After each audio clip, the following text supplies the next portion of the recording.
Судебное заседание по уголовному делу в отношении подсудимых Алашбаева и Кайрат продолжается дальше. Значит, участники процесса. Вчера на судебном заседании суд закончил судебное следствие, поэтому сегодня суд переходит к судебным прениям. Участники государственного обвинителя готовы к прениям? Готовы? Сторона защиты, вы готовы к прениям? Я готов. Так, у нас представители потерпевших, да, еще участвуют? Хорошо. Итак, суд переходит к судебным прениям по уголовному делу. Государственный обвинитель, вам предоставляется слово на судебных прениях. Пожалуйста. Спасибо, уважаемый суд.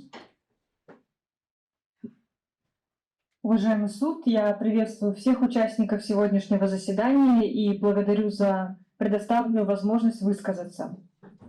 Сегодня мы подводим итоги судебного разбирательства по уголовному делу в отношении небезызвестной общественной деятельницы Кайрат Перизат и ее матери Алашбаевой Гайни.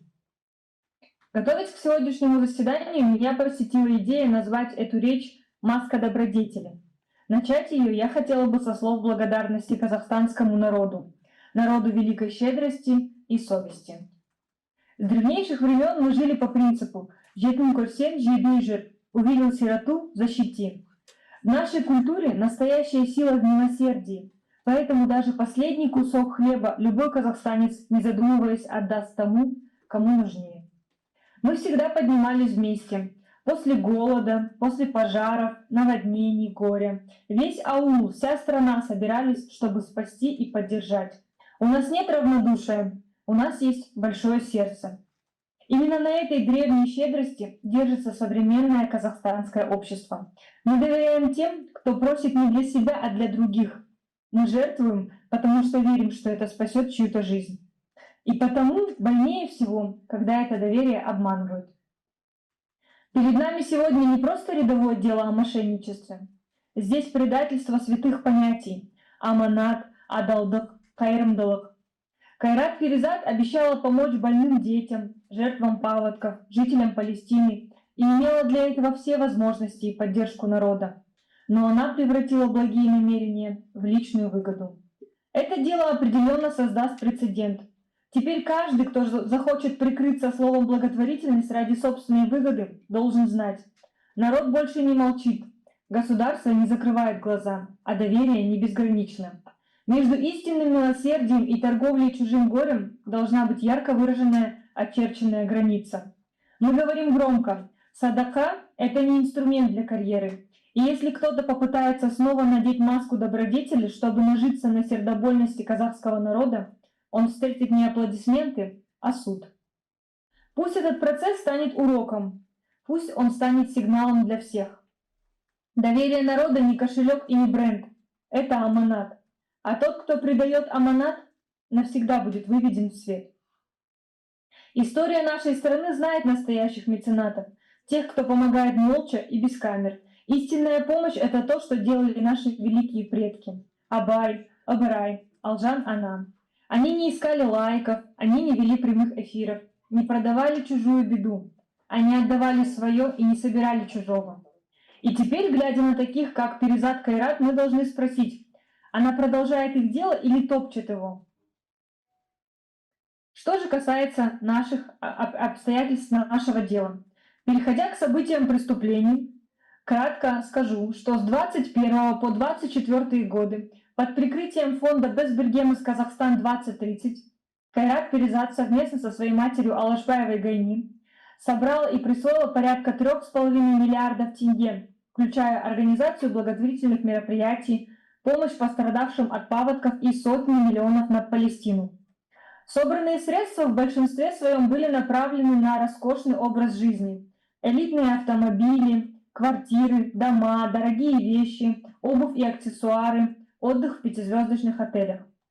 Подсудимым Кайрат и Алашбаевой предъявлено обвинение по ряду статей и эпизодов. Так, по 3 эпизодам мошенничества, то есть части 4 пункту 2 статьи 190 Уголовного кодекса, а также легализация преступно добытых денежных средств, а именно 2 эпизода по части 2 пункту 1 статьи 18 и по части 3 пункту 3 статьи 218 Уголовного кодекса Республики Казахстан. Это у нас совершение мошенничества, то есть хищение чужого имущества путем обмана и злоупотребления доверием, совершенного неоднократно в группе лиц по предварительному сговору, в отношении 2 и более лиц путем обмана и злоупотребления доверием пользователей информационной системы в особо крупном размере, а также вовлечение в законный оборот денежных средств, полученных преступным путем, совершенных в группе лиц по предварительному сговору. По предъявленному обвинению подсудимые вину свою не признали. В частности, Кайрат Перизат суду сообщила, что она действительно оказала благотворительную помощь населению, а подсудимая Алашбаева Гайни сообщила суду, что она не имеет никакого отношения к потраченным денежным средствам. Давайте разбираться, уважаемый суд. Часть собранных денежных средств действительно шла на помощь. Но именно поэтому схема и жила так долго. В данном случае капля правды давала подсудимым право лгать ведрами.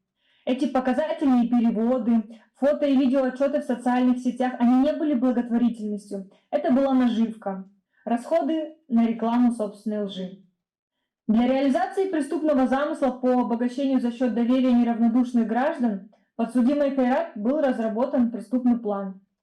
Этот план ранее мы озвучивали, но сейчас, подводя итоги, я кратко остановлюсь на его основных пунктах.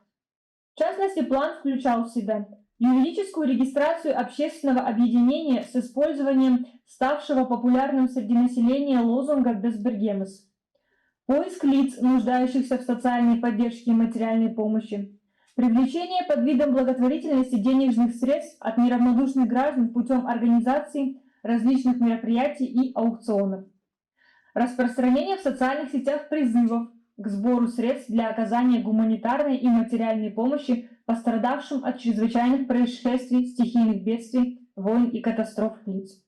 Создание собственного положительного имиджа в глазах общественности путем оказания на часть собранных пожертвований благотворительной помощи с целью сокрытия следов преступной деятельности.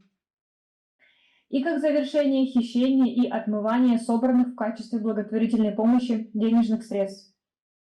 Для реализации своего преступного плана в целях придания своей деятельности легального облика Кайрат Перизат, найдя 9 лиц помимо ее самой, являющихся совсем юными на тот момент волонтерами, 14 сентября 2021 года изготовила протокол учредительного собрания участников общественного объединения «Безбергемес Казахстан», согласно которому участниками собрания стали Кайрат Перизат, Матюшенко, Магзум, Турганбай, Аманбай, Болысов, Хисматуллин, Серикжанова, Сейдкамал и Хафиз. Указанными лицами якобы было принято решение о создании общественного объединения «Безбергемес Казахстан». Утвержден устав фонда, сформированы органы управления и в качестве президента объединения избрана сама Кайрат Перизат.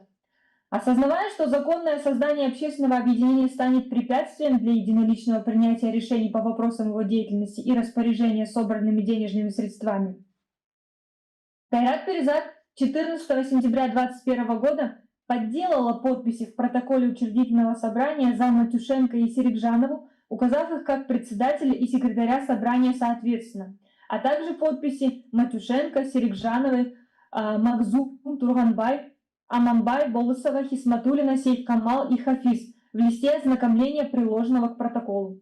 Однако в государственной регистрации общественного объединения «Безбергемес Казахстан» было отказано в связи со схожестью названия с уже зарегистрированным юридическим лицом. Но Кайрат Перизат не остановилась и для доведения своего преступного замысла до завершения 4 октября 2021 года, изменив название на «Безбергемес Казахстан 2030», вновь подделала подписи в протоколе учредительного собрания за Матюшенко и Серикжанову, указав их как председателя и секретаря собрания соответственно, а также подписи Матюшенко, Серикжановой, Магзум, Турганбай, Аманбай, Болысова, Хисматуллина, Сейдкамал и Хафиз в листе ознакомления, приложенного к протоколу. Этим протоколом Кайрат Перизат, назначив себя президентом общественного объединения с функциями руководителя и правом первой подписи, вновь подала в Департамент юстиции города Астаны документы для регистрации общественного объединения по юридическому адресу где фактически расположен игровой компьютерный клуб. Допрошенные в суде свидетели, соучредители фонда пояснили, что они не расписывались в протоколе учредительного собрания. Более того, допрошенный Махзум Арсланбек вовсе не знал, что является соучредителем фонда, пока об этом ему не стало известно из средств массовой информации после задержания Кайрат Перизат. Вместе с тем, уважаемый суд, поддельность подписи подтверждается и заключением специалиста за номером 180, которому подписи от имени вышеуказанных лиц в протоколе номер 1 учредительного собрания общественного объединения от 14 сентября 2021 года и в протоколе номер 1 учредительного собрания общественного объединения от 4 октября 2021 года выполнены самой Кайрат Перизат. Таким образом, уважаемый суд, обманным путем был создан благотворительный фонд. Для более массового вовлечения граждан в благотворительность и увеличения пожертвований Кайрат Перизат использовала свой личный блог в Инстаграм, а также были зарегистрированы аккаунты фонда в социальных сетях Инстаграм и Фейсбук и создан официальный сайт фонда Безбергемес Казахстан 2030. Для поддержания мнимого имиджа успешного предпринимателя, имеющего высшее образование, якобы полученного в престижном зарубежном учебном заведении, а также в целях легализации денежных средств, Кайрат Перизат в социальных сетях распространяла ложные сведения о том, что она с 2016 по 2020 годы проживала в Объединенных Арабских Эмиратах и развивала там семейный бизнес по поставке мяса. Собранные по делу материалы досудебного расследования не смогли подтвердить указанные выше заявления подсудимых. Преступная роль матери Кайрат Перизат Алашпаевой Гайни заключалась в предоставлении собственных банковских счетов для размещения похищенных денежных средств и содействии Кайрат Перизат в обмане лиц, пожертвовавших денежные средства. В ноябре 2021 года Кайрат Перизат с целью реализации своего преступного плана приступила к поиску лиц, нуждающихся в благотворительной помощи. Для этого Кайрат, узнав из социальных сетей о поиске фондом спонсорской помощи, обратилась к руководителям общественного объединения «Батыр», осуществляющего благотворительную деятельность по реабилитации детей с тяжелыми заболеваниями. Кайрат узнала, что в 2019 году фонд «Батыр» получил от областного акимата земельный участок для строительства реабилитационного центра и разработала план по организации сбора денежных средств под эгидой его строительства и их последующего хищения. Под видом сбора денежных средств для строительства реабилитационного центра Кайрат Перизат организовала благотворительный аукцион с привлечением казахстанских знаменитостей. Ею в социальных сетях были опубликованы призывы к неравнодушным гражданам об оказании помощи в проведении аукциона. В результате своих публикаций в период ноября 2021 года на счет фонда поступили 9 миллионов тенге в качестве благотворительной помощи, из которых 3 миллиона тенге от ТО Global EPSM Investment, 1 миллион тенге от ТО Астана Ломбард 5, 5 миллионов тенге от ТО Solar AKZ. Часть из полученных денежных средств была затрачена на организацию благотворительного вечера, и 27 ноября 2021 года Кайрат Перизат в ресторане гостиницы «Шаратон» провела аукцион под предлогом сбора денежных средств для строительства вышеуказанного реабилитационного центра для фонда «Батыр». С целью вызова чувства сострадания и привлечения к акции максимально большего количества участников и сбора пожертвований, Кайрат Перизат организовал на вечере показ нарядов казахстанских дизайнеров с участием детей с инвалидностью. Для убеждения общественности Кайрат Перизат вручила от своего имени 2 нуждающимся семьям ключи от квартир, полученные от спонсоров, к приобретению которых она никакого отношения не имела. В результате проведенного благотворительного вечера на счет фонда поступили 12 миллионов 600 тысяч тенге. Об этом ранее, уважаемый суд, мы уже также говорили. Однако, преследуя цель создать себе положительный имидж в социальных сетях, Кайрат Перизат опубликовала ложную информацию о том, что на строительство реабилитационного центра было собрано более 48 миллионов тенге и передано в качестве подарка фонду «Батыр» помещение стоимостью 100 миллионов тенге. Однако о данном помещении, как мы уже ранее говорили, было выяснено, что оно фактически передано фонду не было. Однако, на самом деле, Кайрат Перизат, не проявляя сострадания и обладая реальной возможностью оказать детям с инвалидностью материальную помощь, на всю сумму пожертвований вместе с Алашбаевой Гайни использовали денежные средства на свои личные нужды. Подробнее о денежных операциях по распоряжению собранными на благотворительном вечере средствами я уже останавливалась в самом начале судебного следствия. Все стороны подробно ознакомлены. Допрошенные в суде представители потерпевших Медеов, который является представителем компании Solar A KZ, и Сюн Шалим MM Construction Group, в суде пояснили, что их компаниями было принято решение оказать благотворительную помощь для строительства реабилитационного центра. На что фактически были потрачены денежные средства, они не знали, но они преследовали только благие цели. Ущерб им не возмещен, и свои гражданские иски они поддерживают в полном объеме. Основатель фонда Батыр Булатова также была допрошена в суде. В ходе дачи пояснений в суде она подробно рассказала о взаимодействии с Перизат Кайрат и о том, как после проведения благотворительного вечера она не могла связаться с подсудимой, чтобы узнать, когда же начнется стройка реабилитационного центра для болеющих детей. В этой части, уважаемый суд, вина подсудимой также подтверждается и материалами уголовного дела. В частности, полное игнорирование руководителей фонда Батыр после проведенного аукциона и сбора денежных средств подтверждается перепиской в мессенджере WhatsApp, которая была оглашена в судебном следствии. Данная переписка содержится в телефоне подсудимой Кайрат Перизат.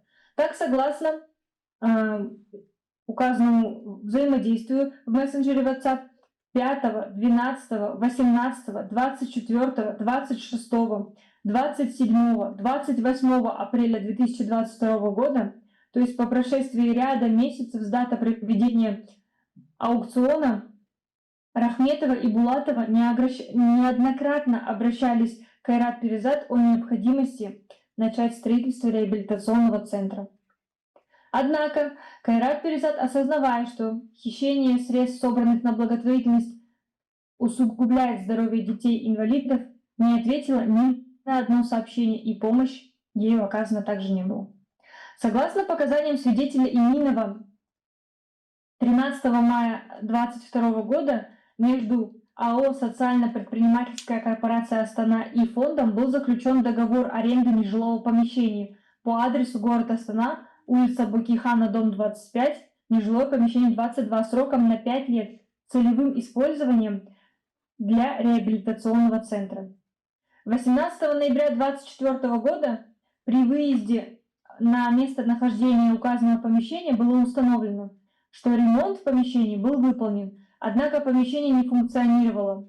Центра для реабилитации там не существовало.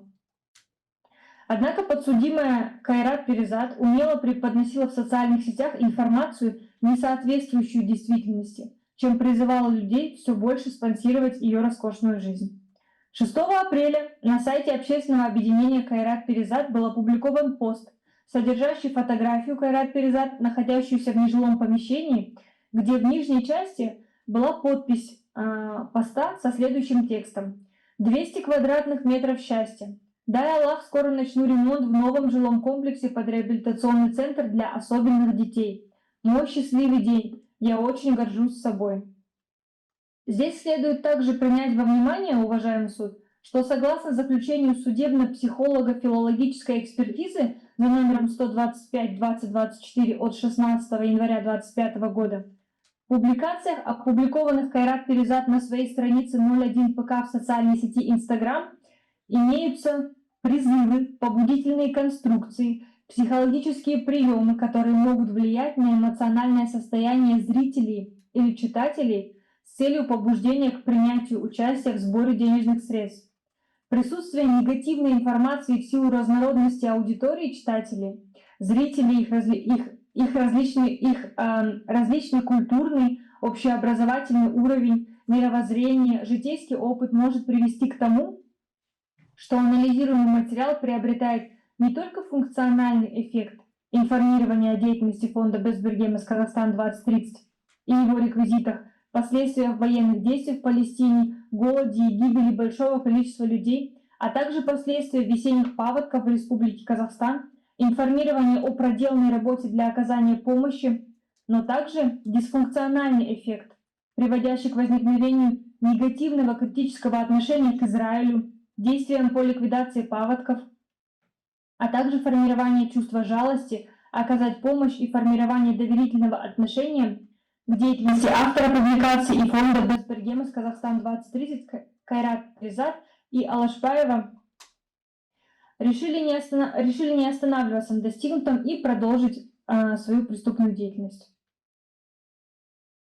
С целью повышения объемов пожертвований и придания убедительности своим намерениям Кайрат Перизат направляла в различные организации письма с указанием конкретных сумм, подлежащих перечислению для помощи детям, и лично посещала руководителей крупных предприятий с презентациями и эффективными отчетами о благотворительной деятельности. Так, например, было направлено письмо в ТО «Батил Казахстан» с просьбой оказать помощь в ремонтных работах многофункционального реабилитационного центра для особенных детей, расположенного по адресу город Астана, улица Букихана, дом 25А, нежилое помещение 25. В результате чего 20 июля 2022 года на счет фонда поступили денежные средства в сумме 1 миллион тенге от ТО «Батил Казахстан». Аналогично, 18 июля 2022 года Кайрат Перизат направила письмо в ТО Тиджин Industries с просьбой оказать спонсорскую помощь детям-инвалидам третьей группы для оснащения делегации Казахстана в Соединенные Штаты Америки на чемпионат мира исполнительских искусств. После чего 20 июля 2022 года на счет фонда от вышеуказанной компании поступили денежные средства в сумме 2 миллиона тенге. И таких случаев десятки. Подробнее они изложены в обвинительном акте, а также сведения о них имеются в материалах уголовного дела. Для придания законного вида своей мнимой благотворительной деятельности Кайрат Перизат систематически публиковала в социальных сетях информацию и объявляла сборы денежных средств у неравнодушных граждан на проведение общественных мероприятий с привлечением популярных артистов и деятелей искусства на территории городов Астаны и Алматы. Согласно плану Кайрат Перизат, ею планировалось проведение ряда фестивалей. Об этих фестивалях ранее мы также говорили. Так, в декабре 2022 года было проведено мероприятие Безбергемес Фест в помещении спортивного комплекса Барыс-Арены в городе Астана под предлогом сбора средств по приобретению спортивных тренажеров для реабилитационного центра на нужды детей с заболеваниями.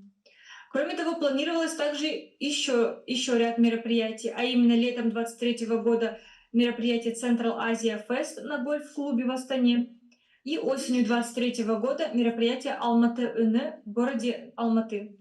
Вышеуказанные мероприятия проведены не были. Всего под предлогом организации всех вышеуказанных мероприятий от неравнодушных граждан и организаций на счет фонда поступило 105 миллионов 144 тысячи 750 тенге, которые Кайрат и Алашбаева похитили в полном объеме и использовали на личные потребности и обеспечение своей роскошной жизни.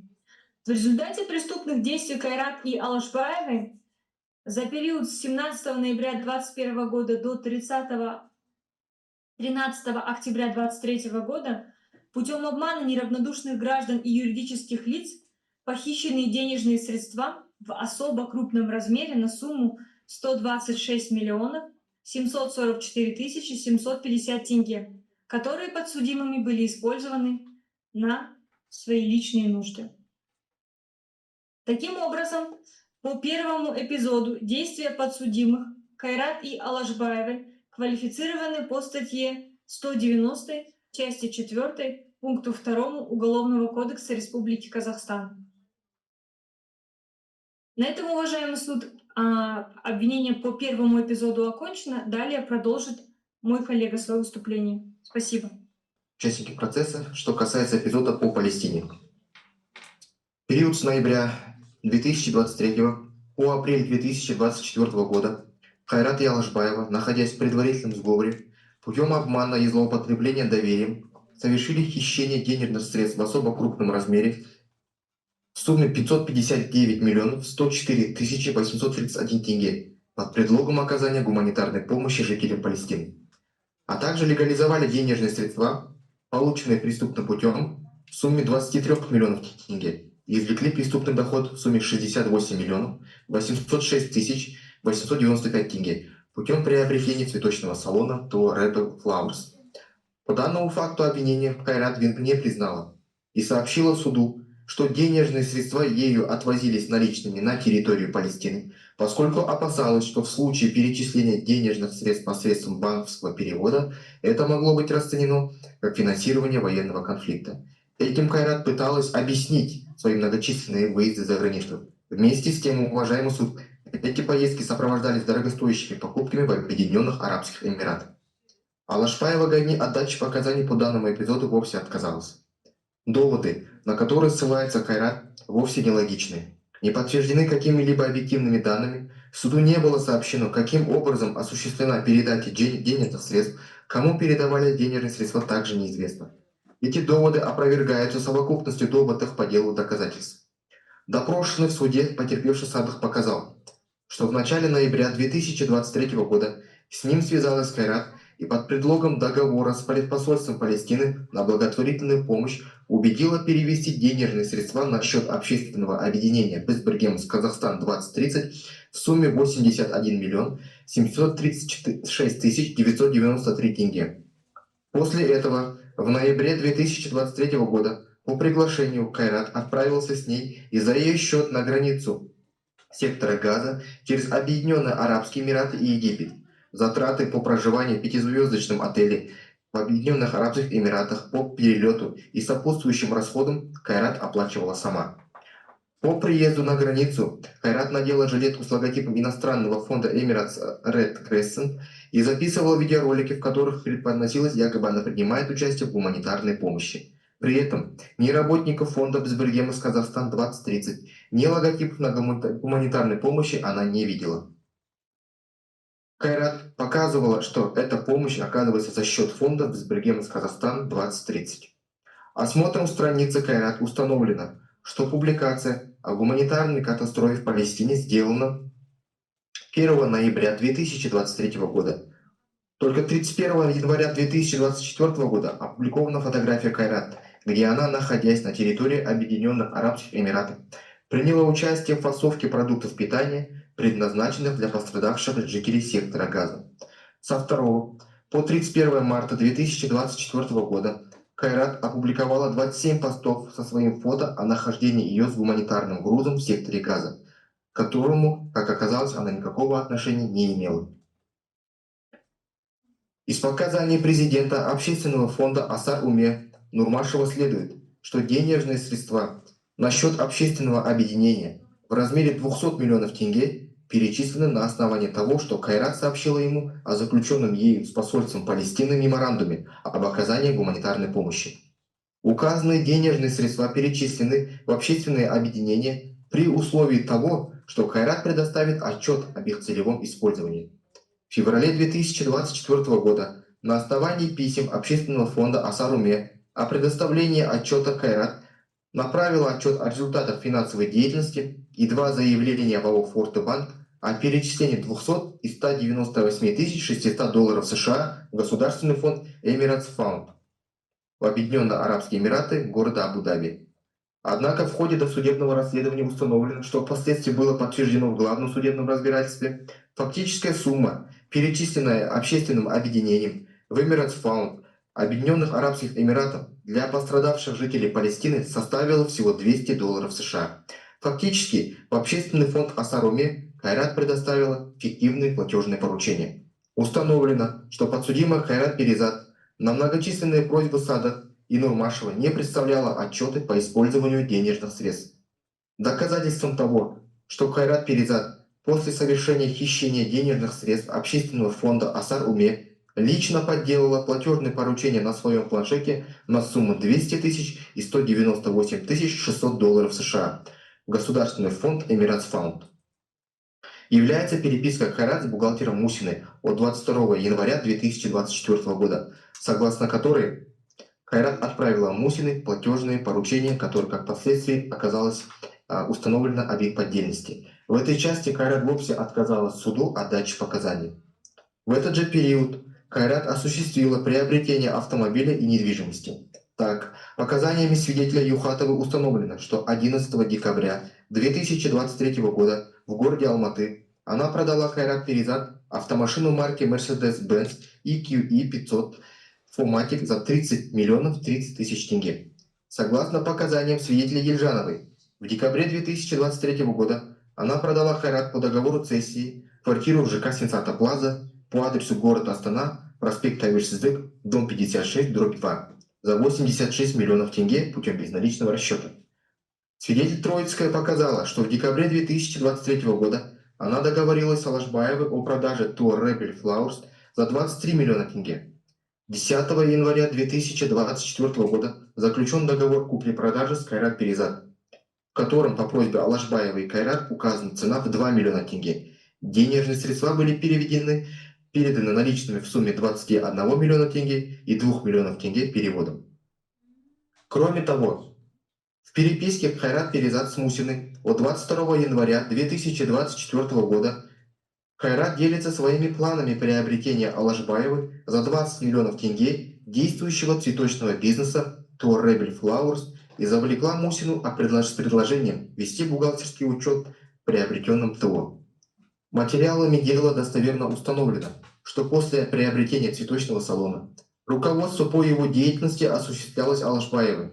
Дальнейшее распределение доходов осуществлялось также Алашбаевой Гайни. Осуществлялась оплата заработных плат, в целом все переговоры по указанному разделу по ТО Rebel Flower осуществлялось Алашбаевой Гайни. Что касается квалификации по данному эпизоду. В соответствии с пунктом 4 нормативного постановления Верховного суда о судебной практике по делам о мошенничестве, использование при хищении поддельных документов является одной из форм обмана. Мошенничество, совершенное с использованием изготовленного другим лицом поддельного официального документа, полностью охватывается составом мошенничества и не требует дополнительной квалификации по статье 385 Уголовного кодекса.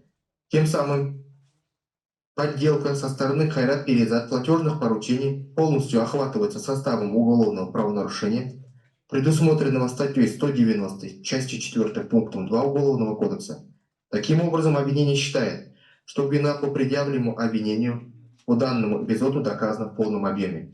Действия подсудимых Кайрат Перизат и Алашбаевой Гайни подлежат по квалификации по статье 190 части 4 пункта 2 и 218 части 2 пункта 2 Уголовного кодекса.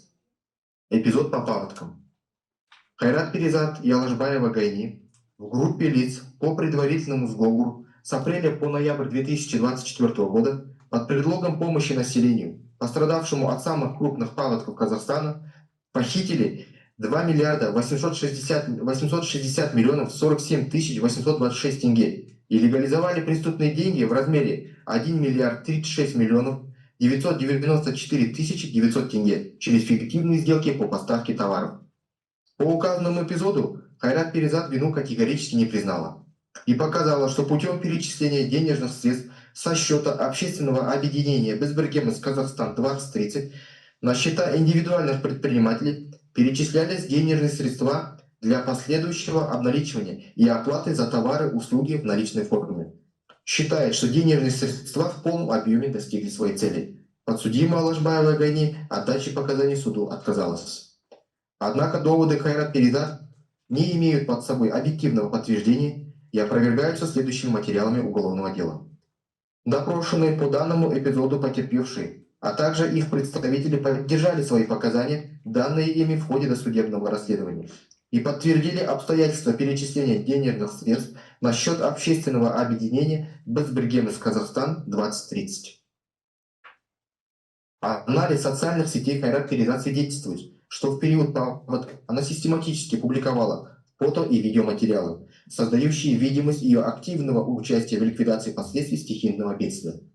Особый цинизм проявился в ее участии в программе «Ашгалан» на телеканале «Казахстан» от 4 апреля 2024 года, где преследует цели саморекламы, она публично заявляла о недостаточности государственной помощи, отсутствии инвентаря и необходимости привлечения к ответственности представителей местных органов власти. Из показаний допрошенных в суде свидетелей Бурамбаева, Суюндукова и других следует, что денежные средства, полученные со счетов общественного объединения под видом приобретения товаров для пострадавших при паводках, юрты, продукты питания, средства личной гигиены и другое, в апреле и мае 2024 года фактически были обналичены со счетов общественного объединения и переданы Кайрат Перизат через Мусина. Допрошенный в суде свидетель Мусин подтвердил показания вышеуказанных свидетелей и показал, что весной 2024 года Кайрат Перизат обратилась к нему с просьбой об обналичивании денежных средств под видом приобретения товаров за наличный расчет. После обналичивания денег со счетов индивидуальных предпринимателей все денежные средства были переданы Кайрат Перизат в больших китайских сумках. Осмотром мобильного телефона Кайрат Перизат обнаружена переписка с Мусиной, где 10 апреля 2024 года подсудимая Кайрат направила в адрес последнего голосовое сообщение следующего содержания. Кстати, нам нужна компания 176 миллион теңгені обналичить етіп беретін. Өйткені рыноктардан төледік қой. Солардың біз ақшасын должны восстановить. И учитывая, что это ЧС, ешқандай процент алмас. 22 апреля 2024 года Мусина по просьбе Кайрат отправляет последние реквизиты ИП, посредством которых с 23 апреля по 4 мая обналичивались денежные средства, собранные на помощь пострадавшим от паводков и передавали в Кайрат Перизат.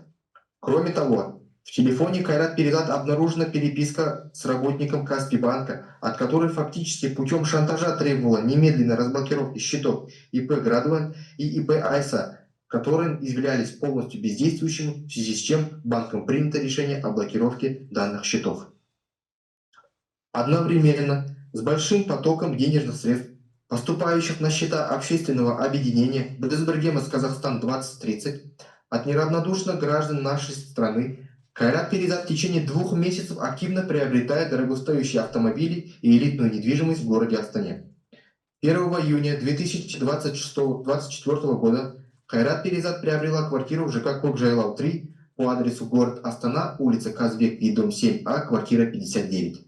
27 мая 2024 года Кайрат Перизат приобрела квартиру в ЖК Хайвилл Голд по адресу город Астана, улица Нажмеденова, дом 2, квартира 1805. Из показаний допрошенного свидетеля Жунусова установлено, что Кайрат в период с 20 апреля по 7 июня 2024 года по вопросам приобретения за наличные денежные средства, квартиры и парковочное место в ЖК Ахбулак Ривьера активно переписывалась с ней, обговаривая условия сделки и ее стоимость.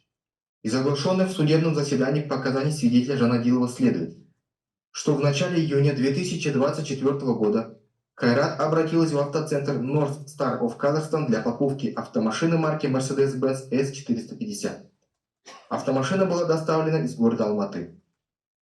Общая стоимость автомашины составила 77 миллионов 257 тысяч 765 тенге, из которых Кайрат оплатила 20 миллионов тенге безналичным способом в качестве аванса. Оставшуюся сумму в размере 57 миллионов 257 тысяч 765 тенге Кайрат внесла в кассу компании 14 июня 2024 года после прибытия автомашины. В тот же день Кайрат Перизат заказала дополнительные услуги по оклейке автомашины пленкой на сумму 2 миллиона 45 тысяч тенге. Также в начале сентября 2024 года данная автомашина получила повреждения в преграде и образовались вмятины на кузове. Кайрат обратилась в автоцентр North Star of Kazakhstan для ремонта и оплатила 7 миллионов 352 тысячи 724 тенге безналичным способом, обращая внимание со счета общественного объединения Безбергемас Казахстан 2030 за замену пленки и удаление вмятин кузова. Согласно оглашенным показаниям свидетеля Аязова, 30 августа 2024 года Кайрат и Алашбаев приобрели в ТО Майкар Астана по адресу город Астана, улица Хабамбай Басыра 41, автомашину марки Хавал H6 GT за 13 миллионов 570 тысяч 300 тенге наличными. Оглашенными показаниями свидетеля Китайбаева установлены обстоятельства приобретения автомобиля марки Lexus LX600. согласно которым 18 июня 2024 года Алашбаев приобрел в ТО Астана Моторс Премиум по адресу город Астана, улица Кабанбай-Батыра, дом 37, автомашину марки Lexus LX600 за 80 миллионов 212 тысяч 540 тенге, из которых 80 миллионов тенге внес наличными, а 213 тысяч тенге оплатил картой АО «Народный банк Казахстана». При этом предварительный заказ на покупку автомашины осуществила Хайрат, которая присутствовала вместе с Алашбаевым при покупке автомашины. В автосалоне Хайрат сама получила документы на автомобиль и уехала за рулем автомашины государственным номерным знаком 100 ПКО-01. Осмотром телефона Алашбаевой, в памяти которого сохранены следующие заметки. Дословно. Заметка от 16 августа 2023 года. 37 миллионов тенге машина, 5 миллион тенге тсемдил, 10 миллион тенге Турция имдел келу, 3 миллион тенге бады алып ішу, 10 миллион тенге қыдыру, 3 миллион тенге фэншуй, 1 миллион тенге бадзы оқу, 2 миллион тенге офлайн бару қыдыру, және сол уақыттарда 3 миллион тенгеге киім алу, 3 миллион тенгеге білезік ақ алтын бриллиант. Подсудимая Хайрат не смогла суду достоверно объяснить источник своего законного заработка, позволяющего приобретать дорогостоящее имущество и иные активы. Она лишь апеллировала неподтвержденными доводами о реализации квартиры в городе Астане и Рас-эль-Хайма Объединенных Арабских Эмиратов, а также про реализации мясной продукции. Подтверждающих сведений суду представлено не было. Помимо вышеуказанных доказательств, вина Хайрат и Алашбаевой подтверждается заключением специалиста «Экономические исследования» за номером 43 от 5 марта 2024 года, согласно которому общая сумма денежных средств, поступивших на банковские счета общественного объединения Безбергемес Казахстан 2030 за период с 15 октября 2021 года по 14 января 2022 года составляет 24 миллиона 985 тысяч 519 тенге. Общая сумма денежных средств, поступивших на банковские счета общественного объединения Безбергемес Казахстан 2030 за период с 4 мая 2022 года по 13 октября 2023 года составляет 109 миллионов 234 тысячи 750 тенге. Общая сумма денежных средств, поступивших на банковские счета общественного объединения Безбергемес Казахстан 2030 за период со 2 ноября 2023 года по 29 марта 2024 года составляет 498 миллионов 177 тысяч 475 тенге. Поступление денежных средств на счета общественного объединения Безбергемес Казахстан 2030 за период с 30 марта по 31 марта 2024 года отсутствует.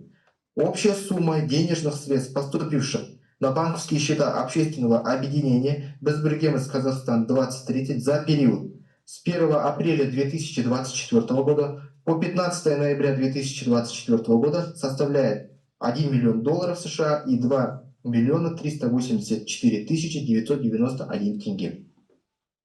Согласно отчетам об оценке движимого имущества за номером 447/24 от 23 декабря 2024 года и за номером 2625 от 31 января 2025 года, стоимость изъятых у Хайрат и Алашбаевой брендовых сумм, обуви и ювелирных изделий в количестве 140 наименований, приобретенных на денежные средства, собранные под предлогом оказания благотворительной помощи, составила 158 миллионов 289 тысяч 365 тенге.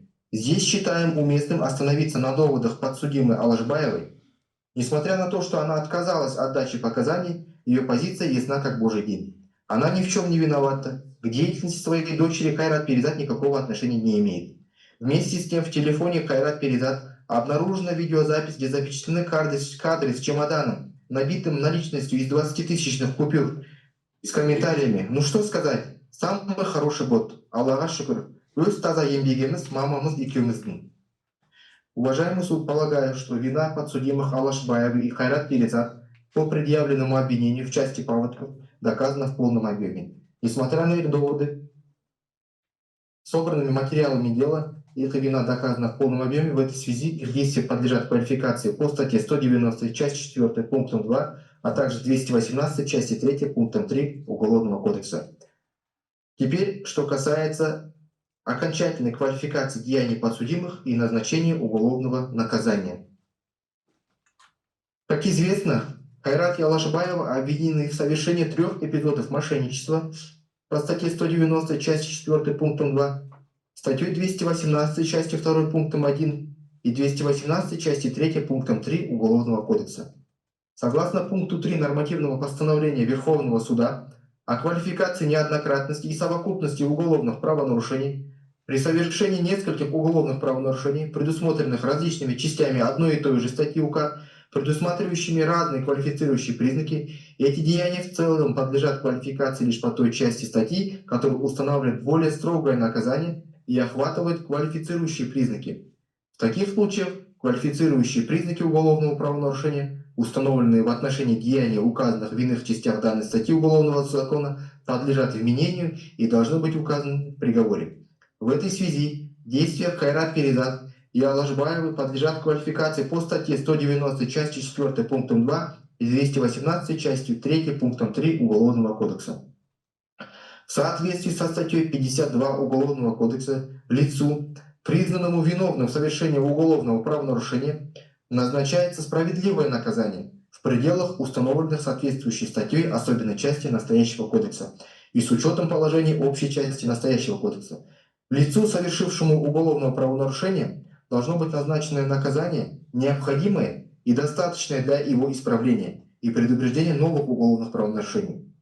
При назначении наказания учитываются характер и степень общественной опасности уголовного правонарушения, личность виновного, в том числе его поведение до и после совершения правонарушения, обстоятельства, смягчающие и отягчающие ответственность и наказание, а также влияние назначенного наказания на исправление осужденного и на условия жизни его семьи или лиц, находящихся на его иждивении.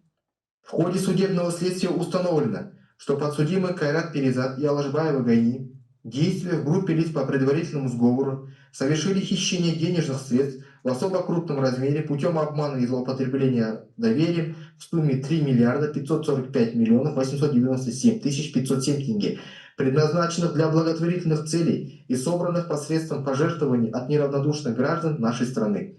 С целью сокрытия источника происхождения части указанных средств ими впоследствии была осуществлена легализация преступных доходов.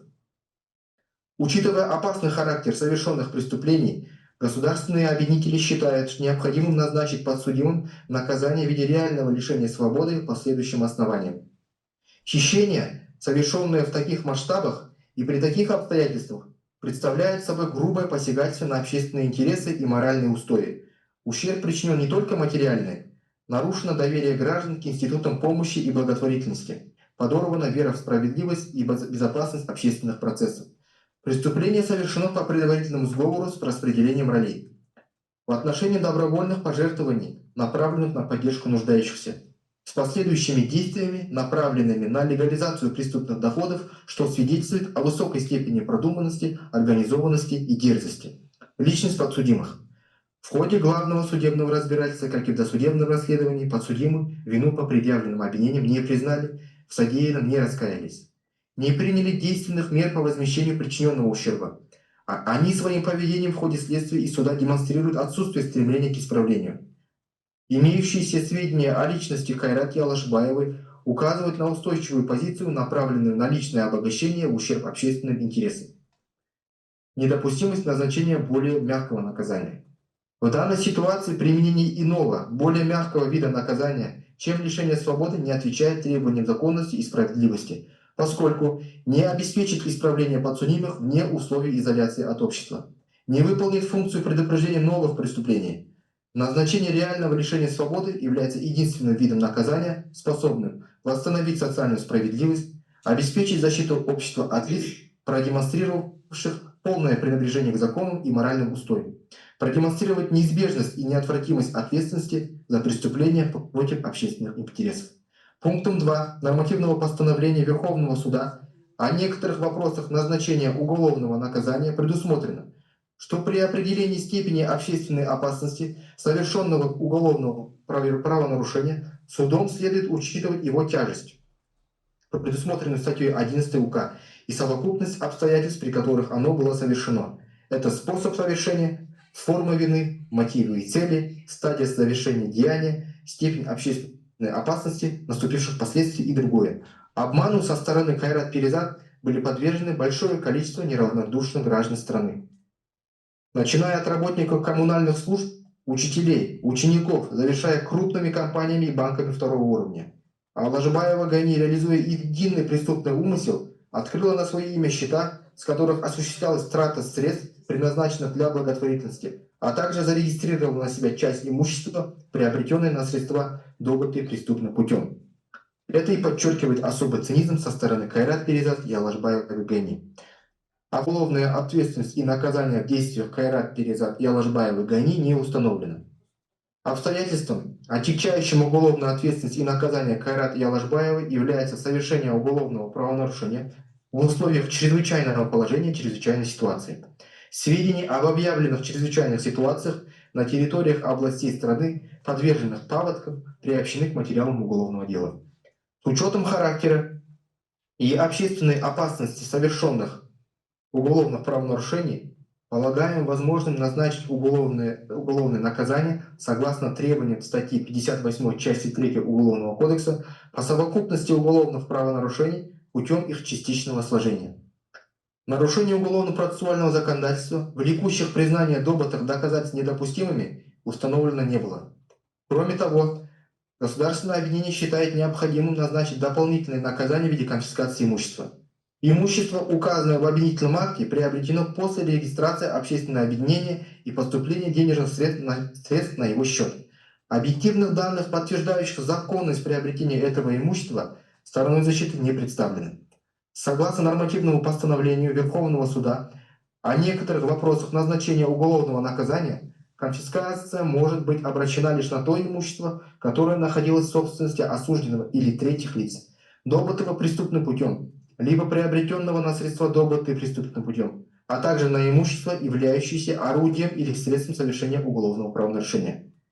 В соответствии с пунктом 27 нормативного постановления Верховного суда о рассмотрении гражданского иска в уголовном процессе, установив, что имущество, находящееся во владении других лиц, принадлежит подсудимому, а также что имущество, являющееся его совместной собственностью с другими лицами, приобретено на средства, добытые преступным путем, суд, приведя соответствующие доказательства, должен указать об этом в приговоре с тем, чтобы взыскание в возмещение ущерба могло быть обращено и на такое имущество. В соответствии со статьей 80 Уголовно-исполнительного кодекса передача уполномоченному государственному органу конфискованного имущества осужденному производится после удовлетворения в соответствии с законодательством Республики Казахстан всех предъявляемых к нему требований, в том числе за счет конфискованного имущества. Таким образом, возмещение ущерба за счет конфискованного имущества предусмотрено законодательством, в связи с чем необходимо конфискованное имущество передать потерпевшим в счет возмещения материального ущерба. На основании вышеизложенного предлагаем признать Кайрат Перизат виновной в совершении уголовного правонарушения, предусмотренного статьей 190, частью 4 пунктом 2 Уголовного кодекса, и назначить наказание в виде 8 лет лишения свободы с конфискацией имущества и лишением права заниматься деятельностью, связанной с привлечением денежных средств в целях благотворительности сроком на 10 лет. Признать Кайрат Перизат виновной в совершении уголовного правонарушения, предусмотренного статьей 218, частью 3, пунктом 3 Уголовного кодекса, и назначить наказание в виде 7 лет лишения свободы с конфискацией имущества. На основании статьи 58, части 3 Уголовного кодекса по совокупности уголовных правонарушений путем частичного сложения наказаний окончательно к отбытию Кайрат Перизат назначить наказание в виде 10 лет лишения свободы с конфискацией имущества и лишением права заниматься деятельностью, связанной с привлечением денежных средств в целях благотворительности сроком на 10 лет. Лишить Кайрат Перизат госнаграды медали Шапагат. Признать Алашбаеву Гайни виновной в совершении уголовного правонарушения, предусмотренного статьей 190, частью 4, пунктом 2 Уголовного кодекса, и назначить наказание в виде 7 лет лишения свободы с конфискацией имущества и лишением права заниматься деятельностью, связанной с привлечением денежных средств с целью благотворительности сроком на 10 лет. Признать Алашбаеву ГАИ невиновной в совершении уголовного правонарушения, предусмотренного статьей 218, частью 3, пунктом 3 Уголовного кодекса, и назначить наказание в виде 6 лет лишения свободы с конфискацией имущества. На основании статьи 58 части 3 Уголовного кодекса по совокупности уголовных правонарушений путем частичного сложения наказаний окончательно к отбытию Алашбаевой назначить наказание в виде 8 лет лишения свободы с конфискацией имущества и лишением права заниматься деятельностью, связанной с привлечением денежных средств в целях благотворительности сроком на 10 лет. На основании статьи 46 Уголовного кодекса отбытие наказания в виде лишения свободы Хайрат Перизат и Алашбаевой ГАИ назначить в учреждении уголовно-исполнительной системы средней безопасности. Конфисковать и передать потерпевшим в счет возмещения материального ущерба имущества, приобретенное на средства, добытые преступным путем. Автомашина марки Mercedes-Benz S450. Автомашина марки Lexus LX 600. Автомашина марки Haval H6 GT. Автомашина марки Mercedes-Benz EQE 500. Частный дом по адресу город Астана, улица Е892, дом 18, в коттеджном городке Вела Вилледж. Строение по указанному адресу, коттедж-городок Вела Вилледж. Земельный участок по указанному адресу. Квартира по адресу город Астана, улица Аммана, дом 21, квартира 54. Квартиру по адресу город Астана, улица Тавильсыздык, дом 56, дробь 2, квартира 105, ЖК Сенсата Плаза. Квартира по адресу город Астана, улица Казбек-Би, дом 7А, квартира 59, ЖК Кокжайлау. Квартира по адресу город Астана, улица Нурмеденова, дом 2, квартира 1805, ЖК Хайвел и Шимгул. Парковочное место по адресу город Астана, улица Нажмеденова, дом 2, парковочное место 124, ЖК Хайвел и Шимгул. Парковочное место город Астана, улица Амана, дом 21Б, парковочное место 12. Денежные средства в сумме 20 миллионов тенге, находящиеся у Махзум, это дебиторская задолженность Хайрат Перизат. Денежные средства в сумме 20 миллионов 700 тысяч тенге, находящиеся у Алдамбаевой. Дебиторская задолженность Хайрат Перизат. Денежные средства в сумме 5 миллионов тенге, находящиеся у Голосова, дебиторская задолженность Хайрат Перизат. Денежные средства в сумме 8 миллионов 593 тысяч 500 тенге, находящиеся в камере хранения ДР по Мангистауской области. Денежные средства в сумме 3,5 миллиона тенге, находящиеся в камере хранения ДР по Актюбинской области. Денежные средства в сумме 10 миллионов тенге, находящиеся на счете РОО Федерация пара настольного тенниса. Денежные средства в сумме 45 138 тенге на счету Хайрат Перизат. Денежные средства в сумме 116 тысяч тенге 116 972 тенге на счету Хайрат Перизат ВО Форте-банк. Денежные средства в сумме 49 068 тенге на счету Хайрат Перизат ВО Каспий банк. Денежные средства в сумме 200 058 тенге на счету Алашбаевой ВО Форте-банк. Денежные средства в сумме 150 890 тенге на счету Алашбаевой ВО Каспий банк.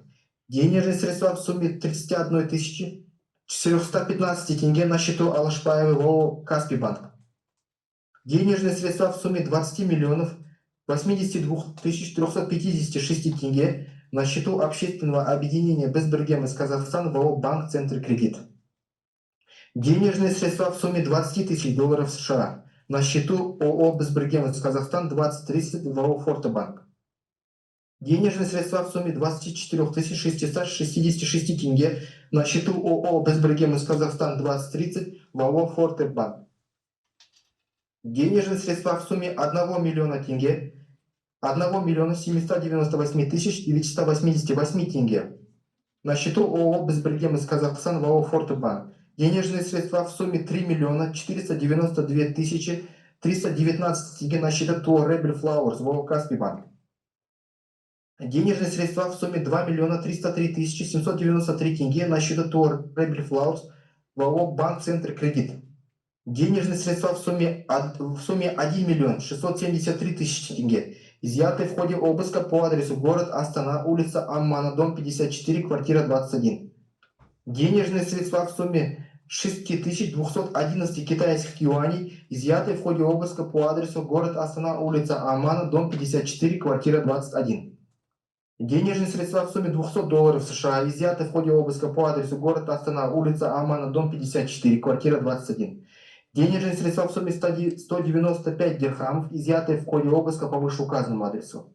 Денежные средства в сумме 20 катарских реалов, изъятые в ходе обыска по вышеуказанному адресу. Конфисковать также 100% долю участия в уставном капитале ТО Регли Флаус, а также вещественные доказательства в виде предметов роскоши, приобретенные на средства, добытые преступным путем, украшения, сумки, обувь и аксессуары. Меру пресечения в виде содержания под стражей в отношении Хайрат Перизат оставить без изменения. Меру пресечения в виде домашнего ареста в отношении Алашбаевой изменить на содержание под стражей, взять под стражу из зала суда немедленно. На основании статьи 62, частью 3 пунктом 2 Уголовного кодекса, время содержания под стражей Хайрат Перизат с 14 ноября 2024 года до вступления приговора в законную силу засчитать в срок наказания из расчета 1 день содержания под стражей за 1,5 дня отбывания наказания в виде лишения свободы в учреждении средней безопасности. На основании статьи 62 части 4 Уголовного кодекса время содержания под домашним арестом Алашбаевой с 18 марта 2025 года засчитать в срок наказания в виде лишения свободы из расчета 2 дня домашнего ареста за 1 день лишения свободы. Время содержания под стражей до дня вступления приговора в законную силу засчитать в срок наказания из расчета 1 день содержания под стражей за 1,5 дня отбывания наказания в виде лишения свободы в учреждении уголовно-исполнительной системы средней безопасности. Срок отбывания наказания подсудимым исчислять со дня вступления приговора в законную силу. Аресты, наложенные на имущество Хайрат Алашбаев и третьих лиц, сохранить до исполнения приговора суда в части конфискации и передачи и возмещения материального ущерба потерпевшим. Гражданские иски потерпевших просим удовлетворить в полном объеме. Взыскать с подсудимых фонд компенсации потерпевших принудительный платеж в размере 20 месячных расчетных показателей. Взыскать с подсудимых процессуальные издержки, связанные с производством судебных экспертиз.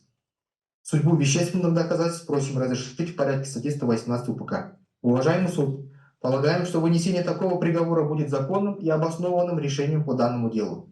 Назначение предложенного наказания будет способствовать восстановлению социальной справедливости, исправлению подсудимых и недопущению совершения ими новых уголовных правонарушений, а также превентивные меры, предостерегающие от совершения подобных преступлений другими лицами. У меня все. Благодарю за внимание. Уважаемые участники процесса, выступление государственных обвинителей окончено. Судебные прения сторон будут продолжены завтра, 23 июля в 10 часов. Прения продолжат выступление потерпевшие, а также представители потерпевших.